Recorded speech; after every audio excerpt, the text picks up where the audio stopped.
A lo largo de los años, Fidel Castro creó la imagen de un David asediado por un Goliat y, como hizo luego su hermano, justificó todas las desgracias de Cuba con la política hostil de Estados Unidos. Pero, ¿es realmente así?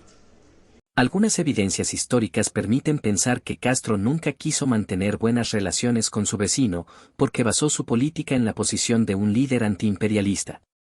Estando todavía en la Sierra Maestra, Castro escribió a su secretaria que su verdadero destino era sostener una larga guerra con los norteamericanos. Hasta su amigo, el filósofo Jean-Paul Sartre, escribió alguna vez que, si el imperialismo yanqui no existiera, Fidel Castro hubiera tenido que inventarlo. Ahora, una selección de documentos desclasificados, del Archivo Nacional de Seguridad, publicados en noviembre de 2023, aporta más elementos sobre el tema. Los documentos relatan una iniciativa para bajar la tensión, atribuida a Henry Kissinger, quien intentó identificar si La Habana también quería normalizar las relaciones. Pero, la respuesta de Castro fue el envío de tropas a Angola en 1975, acción que hizo fracasar la iniciativa y provocó un cambio radical en Kissinger.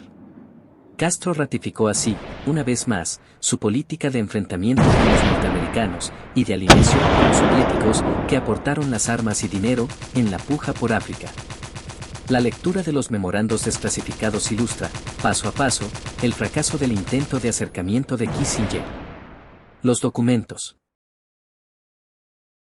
Número 1. Memorando del 11 de enero de 1975.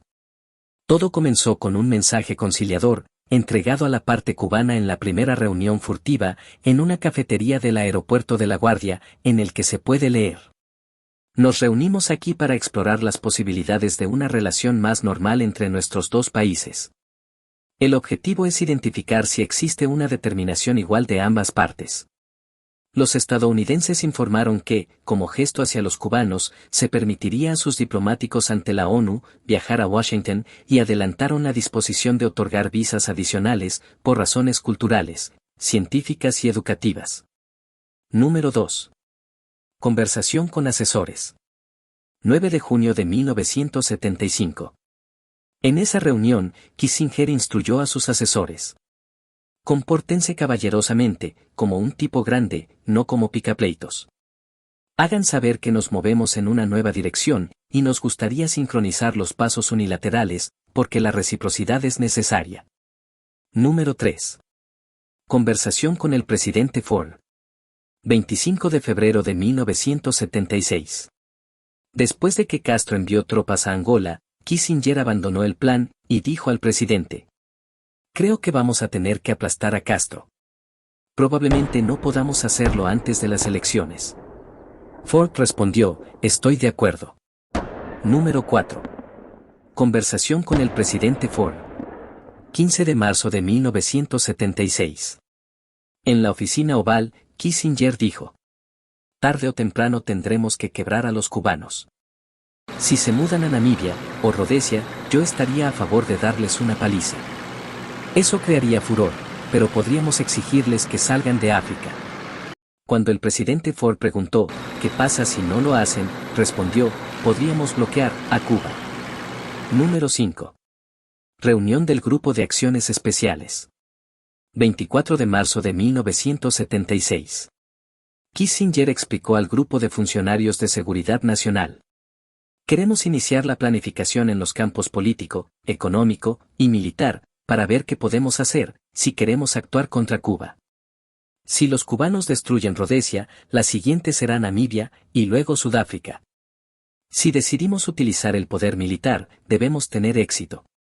No debería haber medias tintas, no recibimos ninguna recompensa por utilizar el poder militar con moderación. Número 6. Plan de contingencia. Abril de 1976.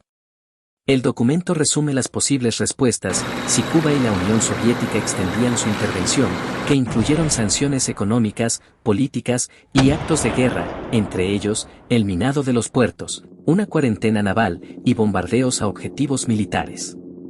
Como se ve, la acción beligerante de Castro en África hizo cambiar la visión de Kissinger, quien pasó de fijar una nueva dirección a analizar la posibilidad de bombardear la isla.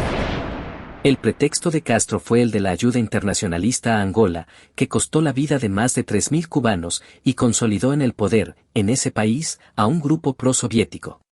Tal deber internacionalista cuando ayudamos al pueblo de Angola. Pero, no fue solo internacionalismo. La Habana recibió por sus soldados de 300 a 600 millones de dólares anuales, en total de 4.800 a 9.600 millones de dólares. En su libro La guerra innecesaria, el investigador Carlos Pedre asegura que Angola pagaba $2.000 mensuales por cada soldado cubano. La misma, y otras fuentes, han referido también negocios millonarios, controlados por altos oficiales, vinculados al comercio de marfil, oro, diamantes, maderas y probablemente drogas. Y Castro, por su parte, frustró un intento de normalizar los vínculos bilaterales para continuar su destino de echar una guerra mucho más larga y grande contra Estados Unidos, como había pronosticado desde la Sierra Maestra. Si te interesa continuar revisando documentos que alguna vez fueron clasificados, suscríbete a nuestro canal, en el que seguiremos revelando los secretos de los archivos, que nos facilitan una mayor comprensión de los acontecimientos históricos.